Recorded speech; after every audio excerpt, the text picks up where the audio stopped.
Hello, I'm Charles Hart. It's Friday, October 18th, and here's a look at the top stories from your trusted local news source. Cedar Rapids police are asking for your help as they investigate a shooting that injured a boy. It happened Thursday night just before 7 in the 300 block of 16th Street Southeast. This is video from TV9 crews on the scene, and you can see a large police presence.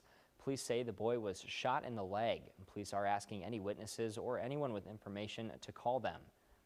Well, the woman is now facing federal charges after a gun she owned was used to shoot two Des Moines police officers.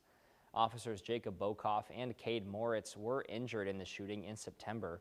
Both have since been released from the hospital. The officers were attempting to pull over Joshua Green.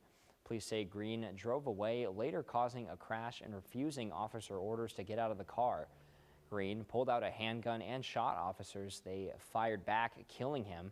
Now, prosecutors say Shauna Cunningham was a passenger in Green's car, and she had bought the gun that was used. And they say she allowed Green to have the gun despite his previous felony conviction. Cunningham is also charged with having a gun as an unlawful drug user. Well, today, much of eastern Iowa will be under an elevated fire danger. That danger was especially high on Thursday. Flames from a house fire in Buchanan County spread into a field, and the house is a total loss, and part of the field is burned.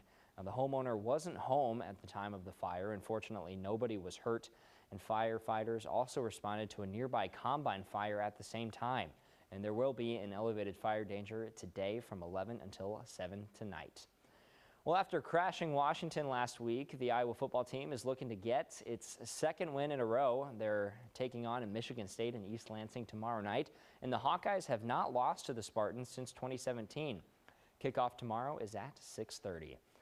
And a 12-year-old boy from Eldridge will be this week's kid captain. Hudson Ferris was just 9 years old when his life changed forever.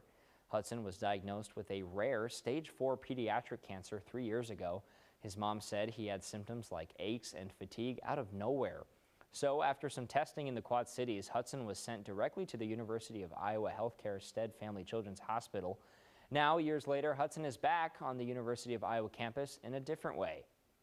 They showed us all the locker rooms and the other team's locker room, and it was like all pink. And then we went into the actual locker room, and they gave us like a football, a jersey, a poster. Hudson has been cancer-free for the past year and a half, and he is now a 7th grader who enjoys riding his bike, camping, and fishing.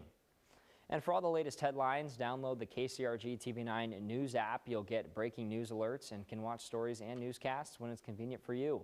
Download the KCRG TV9 News app for free on both iPhone and Android devices.